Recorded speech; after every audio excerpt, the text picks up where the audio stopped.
Olá, boa noite. Me chamo Mariana, sou aluna da especialização de Gestão Empresarial, curso ministrado no Instituto Federal pelo professor Cássio Moreira, disciplina de Conjuntura Econômica. O artigo escolhido é a Política Econômica Externa do governo Dilma Rousseff, junho de 2017, de Pedro Paulo Bastos e Célio Iratuca. O próximo capítulo, ele procura relativizar o consenso crítico, sem recusar o menor envolvimento e carisma da presidente na política externa, nem sua menor capacidade de seduzir politicamente comparado ao presidente Lula. O artigo pretende abordar o problema sem enfatizar a postura pessoal da presidenta, mas sim a mudança radical do contexto internacional e o local em que os dois governos operam. No governo, houve uma grande mudança. Essa mudança, ela foi de grande perspectiva para o governo Dilma. Primeiro, porque a bibliografia parece dar muita importância à postura pessoal da presidente. Segundo, porque é questionável que até o breve segundo governo, Dilma tenha alterado profundamente os objetivos. Terceiro, se isso é verdade e se o retorno esperado pela política externa diminuiu, é provável que tal processo resulte da própria mudança do contexto internacional que propicia ganhos, inclusive prestígios, e passou a restringi-los depois. Houve uma mudança nos objetivos da política econômica externa do governo Dilma Rousseff? Antes de responder à pergunta sobre a orientação da política externa como Dilma Rousseff, é necessário entender qual a diretriz seguida deste governo Lula e qual a alternativa concreta colocada a ela. A alternativa rejeitada no governo Lula era chamada de doutrina da autonomia. Do ponto de vista da política externa, isso significa superar perspectivas autonomistas e terceiro-mundistas que contrapunham o Sul ao Norte e que buscavam, em tese, aumentar a autonomia por meio de uma menor autossuficiência. É verdade que os responsáveis pela política externa brasileira não chegaram ao ponto de descrever a relação brasileira com os Estados Unidos, como se fez chanceler argentino Guido de Tella para seu país. A crítica dessa estratégia foi feita no Brasil por protagonistas do futuro governo Lula, como Samuel Pinheiro Guimarães e Marco Aurélio Garcia, propondo uma nova estratégia que seria chamada mais tarde a política externa ativa e altiva, que em linhas gerais foi seguida até o governo Dilma. A ameaça da limitação ao desenvolvimento seria ainda maior na proposta feita pelos Estados Unidos e pela integração do continente americano. A missão histórica de um novo governo deveria ser a de reverter a perda de autonomia gerada pela estratégia neoliberal, recuperando a capacidade de intervenção do Estado e buscando formas de inserção internacional menos sustentáveis. A crise em nome de desenvolvimento econômico e social duradouro.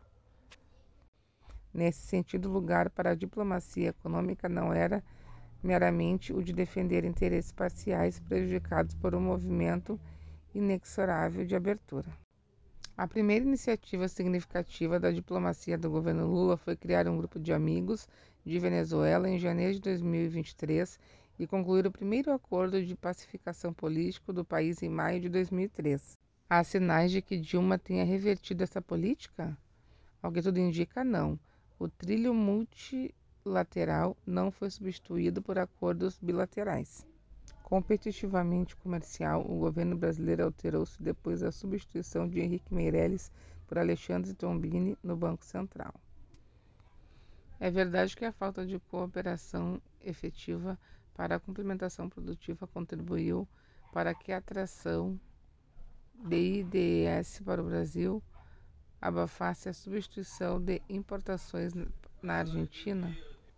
Também pode-se alegar que Dilma não avançou o plano de integração com a Venezuela aludido no governo Lula. Com esse conjunto de fatos, como dizer que Dilma reverteu os objetivos da política em 2003? O bom resultado comercial da estratégia Sul-Sul no governo Lula foi sobredeterminado primeiro pela escolha do Brasil como centro de operação das filiais industriais na América do Sul, ainda na década de 1990. Na década de 2000, o aumento dos produtos industriais aumentou, por causa da recuperação do crescimento econômico, seja pelo aumento das exportações de produtos básicos, seja por políticas econômicas. Isso beneficiou o Brasil, que aumentou as exportações. É difícil negar que a grande recessão teve um papel primordial na desestruturação no modelo de integração regional, além de provocar uma contração brusca de produção. A crise global foi seguida por uma recuperação aquém de tendência histórica. Na Europa e no Japão, por exemplo, a produção industrial ainda não recuperou o nível de 2008 e só se fez nos Estados Unidos em 2013. Por razões do sigilo fiscal, os microdados anuais sobre o comércio exterior de empresas nacionais e filiais estrangeiras não estão mais disponíveis, mas é alta a probabilidade de que o comércio entre blocos econômicos, como na década de 1990, continue fortemente influenciado pelas decisões das corporações transacionais, Bastos 2015. Da exportação controladas por filiais da economia chinesa, pode haver uma ameaça direta nos fluxos comerciais. Veja a tabela 7. Até 2009, as exportações chinesas já cresciam ao ponto de deslocar produtores em todo o mundo. Conforme a tabela 8, no que tange ao Mercosul, as exportações chinesas continuam crescendo.